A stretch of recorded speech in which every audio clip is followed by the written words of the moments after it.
Ahmed, welcome to the Inside GITEX podcast. I'm delighted to have you. How are you?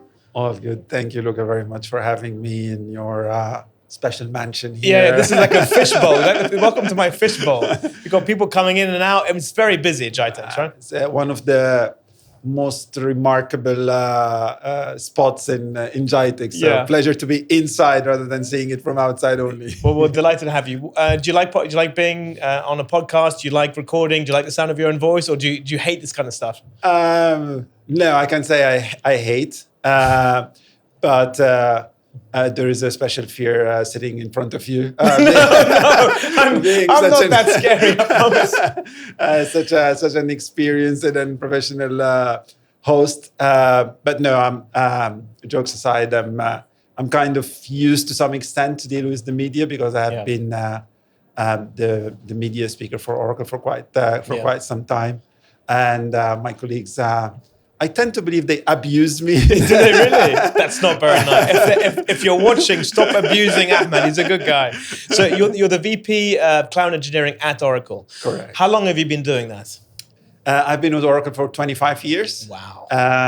But my journey with Oracle have been very, very rewarding. And I always say I never did the same job for more than 3-4 years. Which is quite rarely you find when you're speaking to someone who stayed in one corporate for that long.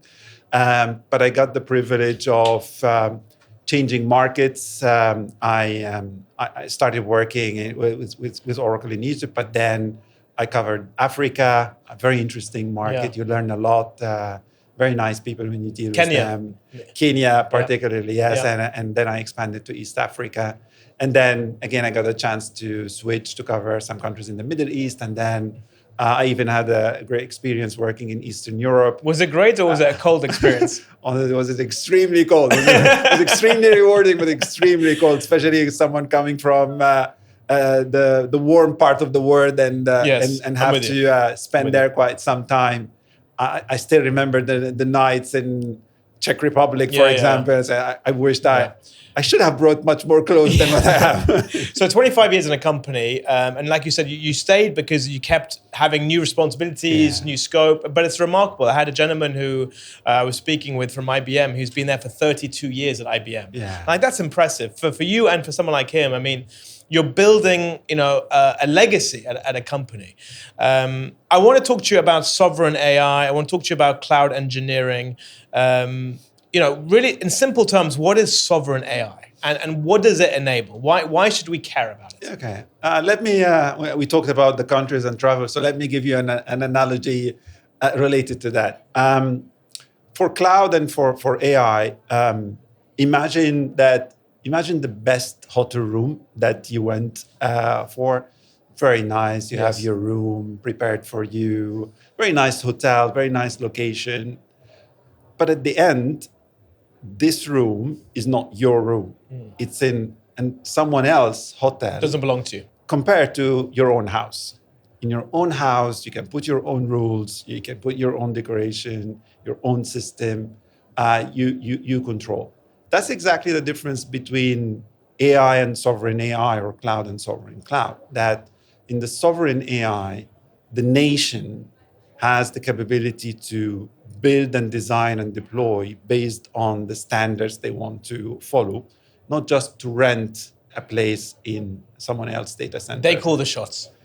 Yeah, exactly. And calling the shots is a very big term because it is calling the shots on how you want to build the infrastructure of the AI. I'm sure many of your guests talked about the AI infrastructure a lot and what NVIDIA is building, what technology is happening there, and so on. But GPUs and infrastructure of AI is one aspect, yes. But AI is way more than that. How you handle your data. AI without data has very, very little value. Yeah. So how you handle your data, what are the security rules you want to apply, how you ensure data privacy, things like that. Another layer, which models you will use, and so on. That's another big decision. 100%. So what countries are you working with in developing sovereign AI? The Middle East in the last 1 year is getting very busy around sovereign cloud and sovereign AI. I personally, as Oracle member, worked with UAE, Saudi, Kuwait, Bahrain, um, Oman, Qatar? Not yet. Qatar. So all GCC countries, effectively. Exactly. Okay. And I guess the next question would in the minds of the listeners, why specifically the GCC? The answer is because of the geopolitical situation across the world. Yeah. You don't get now who's friend today, who's gonna be the friend tomorrow. Yeah. So you want to have control about the destiny of this very hot, important topic, which is Does it make it easier the fact that these sovereign nations that you're working with in the GCC, they don't have, the same heads of states can be there for a long time. There's a longer term vision. Does that make it so much easier for companies like Oracle to implement sovereign AI initiatives? It's a very powerful point for the GCC and Middle East in general. That it's very challenging to reach an agreement or a roadmap, let me call it like this. But once you reach there, you can implement a 5 years vision, 10 years vision, because these projects are not 6 months projects. I mean, you build things that are in the size of gigawatts. You build things that require you to invest in renewable energy to power these data centers and so on. That's something that needs a lot of very high-ranked positions and sticking to it. You need to be upstream. So when you're advising these heads of state, what are the outcomes that you're sort of telling them what they should expect in the next sort of 12 to 24 months for their local businesses and as well as their individuals in their country? I mean, we focus on, let me say 3 things. I usually advise them to focus first on the citizen. We can do 10 million podcasts around how AI is very important. I mean, you walk inside, you will find every booth is touching one way or the other on AI. You stay long enough, I'll touch 10 million as well here in GITEX, yeah. But back to the point, what I always advise them, the citizen needs to see the difference in their daily life. And I stress in every project we participate in is that we move towards let's say, AI-powered government. Don't tell me that your government is doing great things, building buildings, putting 10,000 GPUs, collaborating with Oracle. Great. I want to see a really AI-powered government providing me with services different from last year's services. That's for the citizens. For the businesses, AI is very good driver for the economy in general. By the way, UAE has a very, very interesting vision to have AI contributing to GDP. the GDP of UAE and becoming one of the main contributors to GDP. And by the way, not only by changing the way the economy is running, but they have a very strong vision to export AI capabilities regionally and globally. So you mentioned GDP. What level of contribution do you think AI should be making for a sovereign nation? I mean, the short-term aspiration here in UAE is to reach 5%. Okay, by 2020. By 2030. By 2030. By 2030. Okay. And that's a significant number considering the size of Where the are we UAE now? GDP. Less than 1%? Less than 1%. And by the way, that's the global average. Yeah. Going back quickly to the point of helping citizens and businesses, the other area that AI can really help businesses is when you build an ecosystem around AI. That enables a lot of startups and local companies to build niche solutions around that. And for the nation overall, when we advise the head of states, is you need to have a very clear regulatory framework, because the word sovereign sometimes is used very casually. Your sovereign is different from my sovereign, and so on. So to make sure that the market and the economies really work going towards one direction, there needs to be some clear regulations. What sovereign is sovereign, or what we need to do to apply the sovereign capabilities. that can help citizens, businesses, and nation to really benefit from So sovereign what AI. about private companies in a sovereign nation implementing their own AI practices? How much do they have to sort of conform, work with you to make sure that there is real unison between both the sovereign AI approach as Yeah. well as the private sector? It's a very interesting point because if you look in markets like Europe or the US, for example, you will find that government and public sector are very focused around sovereign cloud and sovereign AI, while private sector are fairly isolated from this discussion. It's not the case in Middle East. If you're a private company in Middle East, you tend to try to uniform more with the government direction because a lot of private businesses is linked to government contracts and government businesses as well. So we see a lot of, so we have been, for example, running a cloud environment in UAE and in Middle East for the last 5 years. And we see that private companies tend to select to run their systems in the local data centers in the country, following the local laws and regulations, more than going and running that, deploying that in Europe or the US, even if it's going to be sometimes more cheaper or cost effective for them. Yep. But they select to be here to unify more with the sovereign requirements of the country. So there's a lot of collaboration between private and public sector in this part of the world. Yeah. What about when it comes to privacy and trust? Yeah. Especially of the end consumer, people like just me, right? Yeah. So how do you kind of strike that balance between making AI useful and practical at a local level, but also safeguarding the privacy of the individual? It's a very valid point. We all think of how AI is using my data and how can I ensure I still have privacy while benefiting from AI. I mean, there's two ways, not two ways. There are two directions we need to make sure that we are looking at. There is one, I call it emotional, let me go emotional, which is allow the end users to question the decisions coming out and the results coming out from AI. My loan application to the bank has been rejected by the AI agent. I need to understand why, what was the criteria. You need to comfort me that there was no discrimination or no oversight or something like that. This is an emotional part to build the trust. The second part is technological part. There are technologies that we can implement, like encrypting your data, using something called confidential computing, or even something that I really believe is going to influence a lot the future of AI and privacy. We call it federated learning. AI is like a kid. You teach it, you give it data. The more you give them data and information, the more intelligent they are. But we can educate and train AI on generic data. But when it comes to Luca data, we're not putting it in one big pot where everyone else is sharing. There is an instance that has Luca private data that... No one wants to see my private data. That's for sure. Private data here is like we started this discussion. Where did you work before? What's your preferences and so on. So we give you a personalized result. So how much input should I have or a private citizen have on the sort of the collection and the harnessing of that data? That's the beauty of the sovereign AI, because the country or the nation, let's say, they customize the AI environments based on the local rules and regulations and culture. Yeah. I don't want to go into complex or sensitive topics, but there are many things that are acceptable in Sweden and Norway. Yeah. They are not in UAE and in Saudi. So who's going to teach the model that this is appropriate and not appropriate? Yeah, that global standard as exactly. Well, right? I mean, unifying.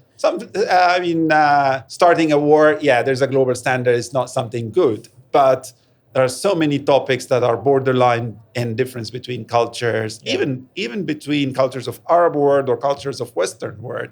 So going back to your question, I mean, the UAE building the national sovereign AI, or Saudi or Qatar and so on, they have the capability to customize that based on the requirements of the local citizens and the local... So Ahmed, I'm gonna put a question to you. Crystal ball time, okay? You're gonna look into the future. 5 years from now, what role will sovereign AI have on a market like the UAE? What are the implications to the citizens? I think it will enable us to have each one living in this country to have an AI companion.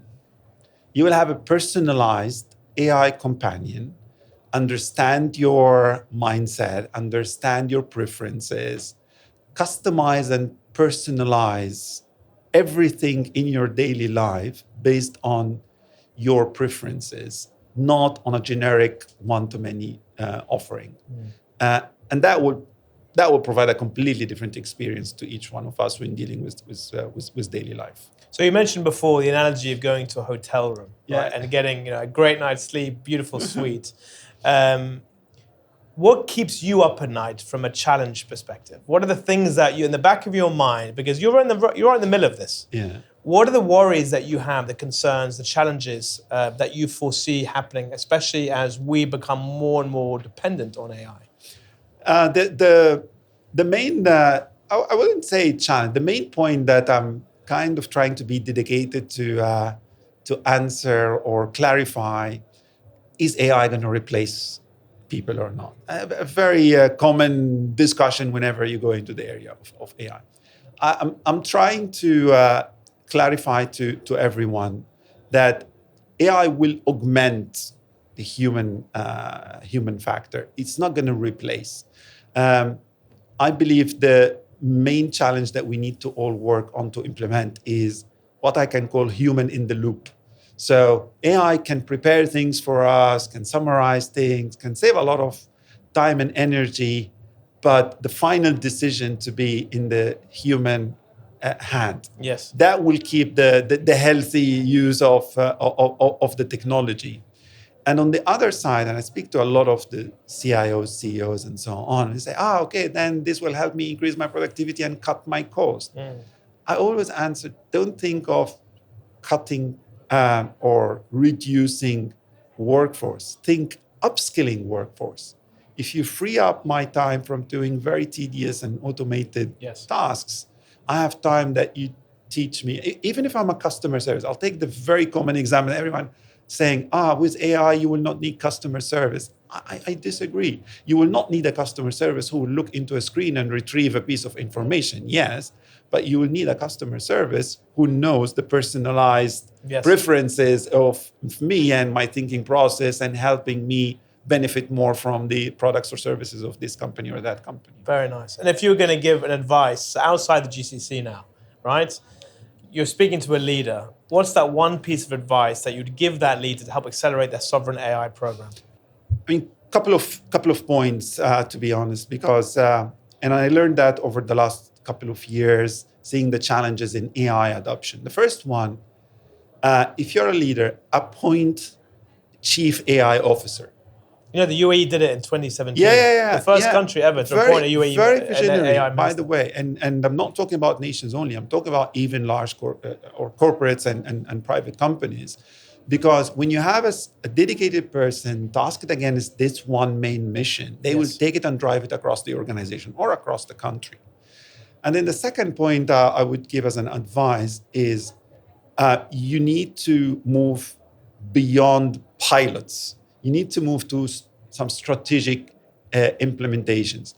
If we keep playing with AI pilots, let me use AI to write the appraisal. Let me use the AI to do the interviews. That's a great starting point. We all started by simple use cases. But you need to take one or two major use cases and implement them. Amplify. That gives the trust to your employees, your citizens, your followers, that you're serious about this and we need to join the train. So effectively, more action. Exactly. In a nutshell. Exactly. And having someone to drive that agenda. Exactly. Over the 25 years you've worked at Oracle, any insights, personal insights that you would like to share, things that people need to know about that people don't really know or talk enough about? I mean, from my position, I had a very good advantage working with a multinational company in the Middle East.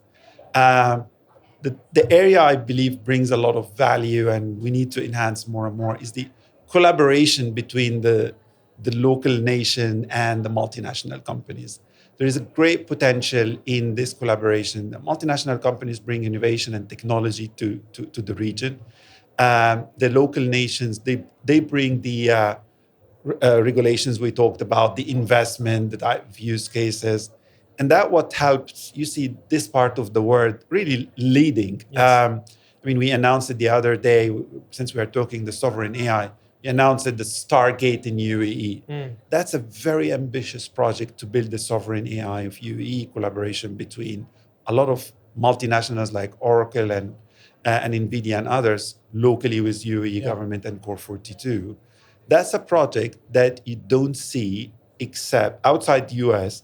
UAE was the first. Okay. We are signing 2 others across the world, but the first one outside US is UAE. So that shows you the vision that this country has and the bold direction that they are taking, and that's very, very, I would say, motivating and It insightful. feels good to be here. It's a good time to be here. Speaking of being here, it's GITEX. So what are your expectations this year, 2025? I think GITEX this year, I mean, every time I say maybe GITEX is going to be a little less busy or less crowded. It's not going to happen. It's still, GITEX is still the attraction point for the region. I'm meeting customers and partners from all across the region, all coming, finding this the best spot. What I like more about GITEX this year, there is a lot of implementation examples for AI and cloud. Last couple of years, there was more about talking, but this time I see a lot of more action. real actions, real projects, real applications built on top of AI. And that's very, very rewarding to see and gives you confidence that the adoption is going in the right direction. 100%. Ahmed, it's been great having you on the Inside GITEX podcast. Thank you. For someone who doesn't like doing this so often, you've done a fantastic job, and I wish you all the very, very best. Thank you very much, Luke, and pleasure to be with you. Thank you.